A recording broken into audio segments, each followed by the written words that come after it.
But if you're crashing in the afternoon in a way that you don't want to, wake up in the morning and try not drink any caffeine for the first 90 minutes, maybe, or even 2 hours. It's kind of painful at first. Yeah.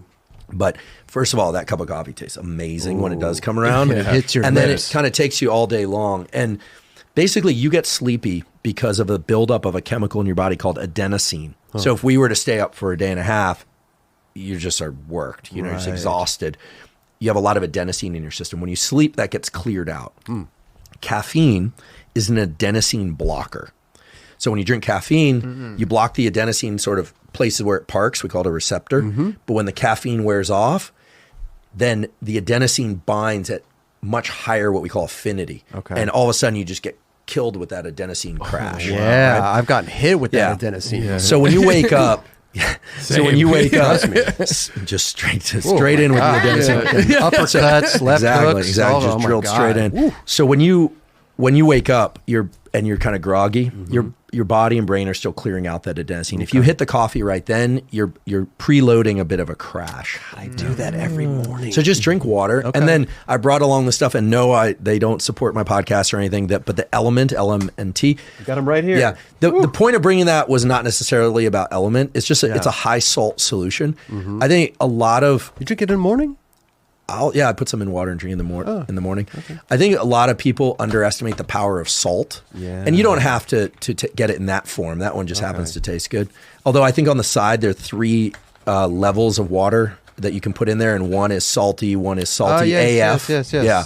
Yeah, exactly. Okay. Salty AF. Yeah, exactly. There you go. Salty as fuck. But some people think they have blood sugar issues and their hands shake, drink too much. Take a little bit of salt, just sea salt, put in some water and drink it. Okay. You'll notice you're just rock solid. Isn't too much salt bad for you though? No, only if you have hypertension.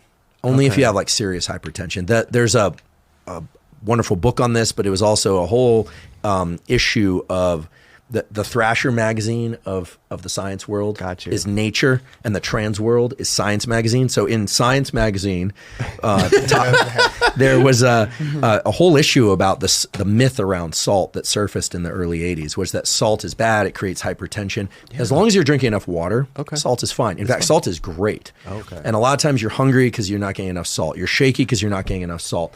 Not getting enough salt will actually make you anxious. Yeah. And this is why people who starve, anorexics and stuff, and then you lose a lot of water, and they're just, and they're bug-eyed and shaky, and it's terrible. Salt is a stabilizer. Wow. And it's because your nerve cells, your neurons, they can only send electrical signals if there's sufficient salt in your system. The way they work is amazing. They send electrical signals by literally creating these little pores, and salt rushes in. Sodium rushes into the cell. And sodium has a charge.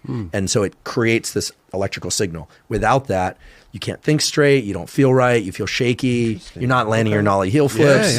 So wait, if I get like the jitters from like too much coffee, is that the same situation? That's being over caffeinated, a little bit dehydrated. Here's what I would do to solve that problem. Okay. Really easy. Here we go. I'm going to come back here with a bunch of pills, legal pills. I would drink some water with some salt in it. And then if you're really jittery, you could take 100 milligrams of theanine, Theanine. Theanine, it kind of takes the edge off. In fact, a lot of energy drinks are now putting theanine in so that you'll drink more of them. Yeah. But the energy drink thing is kind of weird to me too. It kind of goes with the earbuds thing. Like I'm glad there weren't energy drinks when I was growing up. Yeah. Because those took me a while to get off the energy drinks. Yeah, it gets you kind of cracked out. I don't like it. Coffee is my vice. Like I said, It's a great vice. in the morning. I'm going to curb that till push it out 60 minutes. 60 minutes to an hour. Yeah, 60 minutes to an hour. 60 minutes. I'm going to do some Element citrus salt as AF. Yeah. Welcome to my channel. Right at the beginning, I have to say that Dr. Huberman is absolutely right, because a year ago, I started feeling nervousness, fatigue, and exhaustion due to excessive caffeine intake. I couldn't work out. I had no strength. Then 2 months ago, I started taking salt and water after coffee, and I felt a drastic difference. My strength and energy returned. I now drink salt and water after workouts because you lose salt through sweat when you train. Until next time, stay healthy.